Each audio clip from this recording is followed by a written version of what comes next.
our motivations are unbelievably interesting. I mean, I've been working on this for a few years, and I just find the topic still so amazingly engaging and interesting. So I want to tell you about that. The science is really surprising. The science is a little bit freaky, okay? We are not as endlessly manipulable and as predictable as you would think. There's a whole set of unbelievably interesting studies. I want to give you two that call into question this idea that if you reward something, you get more of the behavior you want. If you punish something, you get less of it. So let's go from London to the mean streets of Cambridge, Massachusetts, in the northeastern part of the United States. And let's talk about a study done at MIT, Massachusetts Institute of Technology.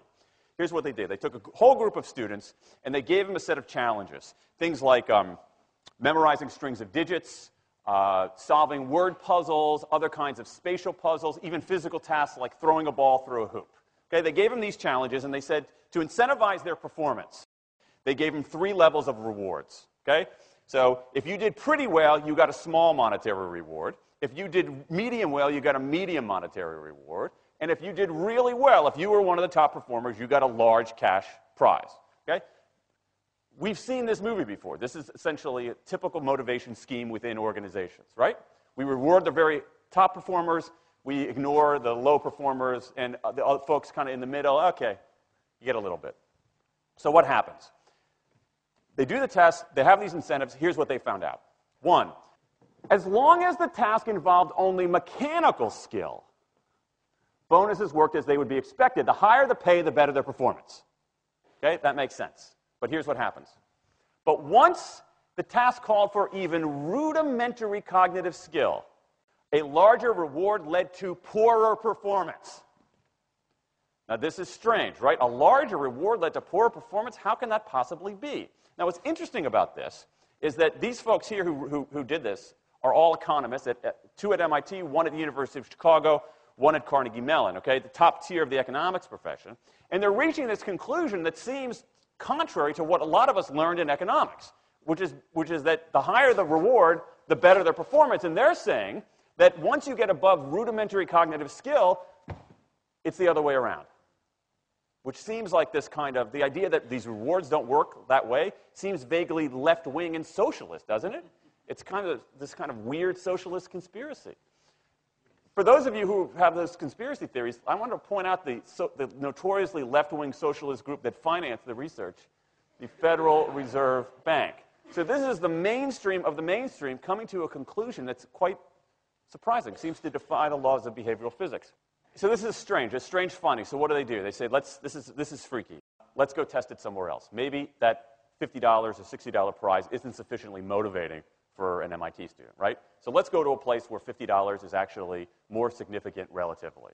Right? So let's take the experiment. We're going to go to Madurai, India, rural India, where $50, $60, whatever the number was, is actually a significant sum of money. So they replicated the experiment in India roughly as follows. Small rewards, the equivalent of 2 weeks' salary.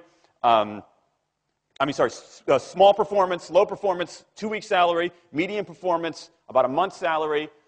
High performance, about 2 months' salary. Okay, so those are real good incentives. Okay, so you're going to get a different result here. Well, what happened, though, was that the people offered the medium reward did no better than the people offered the small reward. But this time around, the people offered the top reward. They did worst of all. Higher incentives led to worse performance.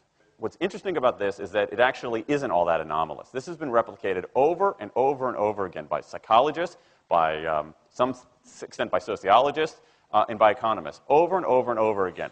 For simple, straightforward tasks, those kinds of incentives, if you do this, then you get that, they're great.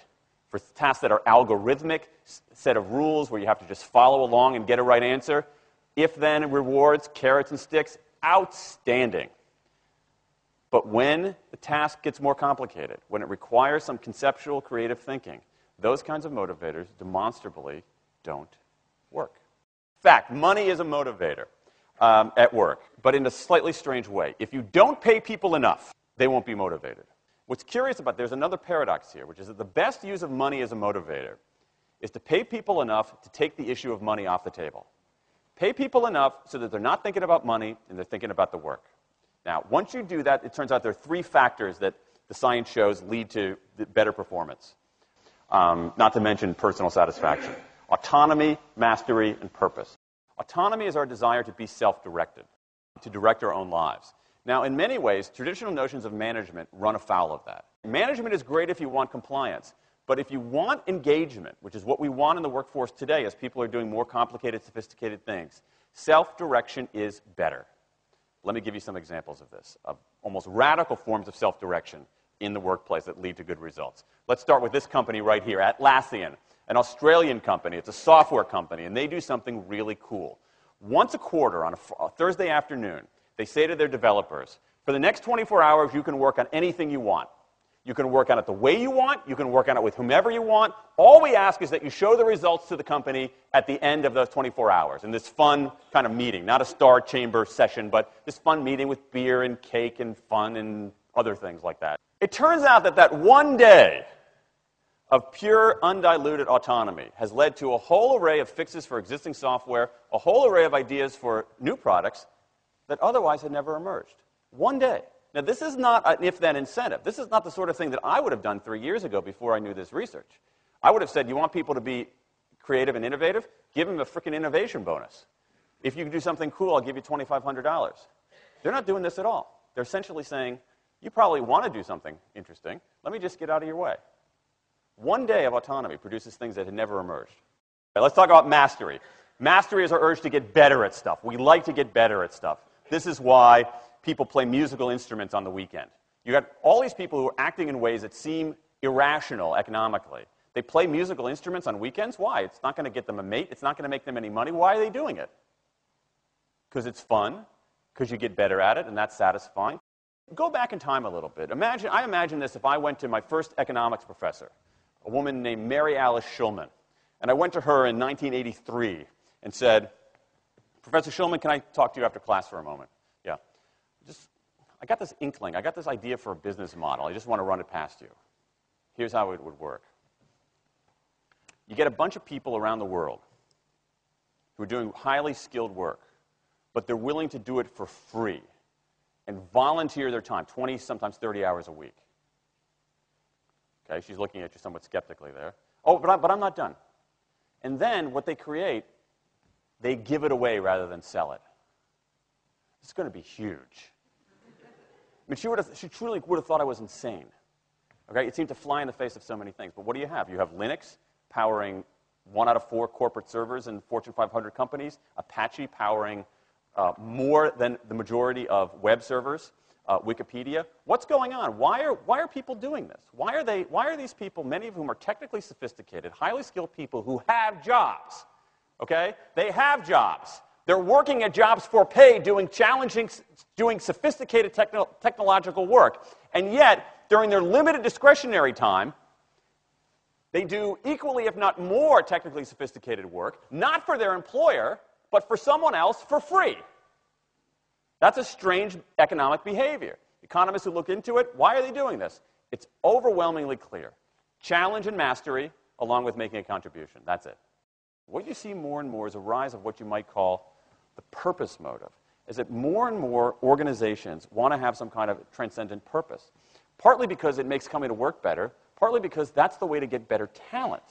And what we're seeing now is, in some ways, when the profit motive becomes unmoored from the purpose motive, bad things happen. Bad things ethically sometimes, but also bad things just like not good stuff, like crappy products, like lame services, like uninspiring places to work.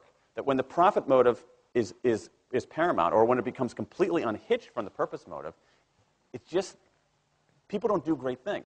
More and more organizations are realizing this and sort of disturbing the categories between what's profit and what's purpose. And I think that actually heralds something interesting. And I think that the organizations that are flourishing, whether they're profit, for profit, or somewhere in between, are animated by this purpose motive. Let me give you a couple of examples.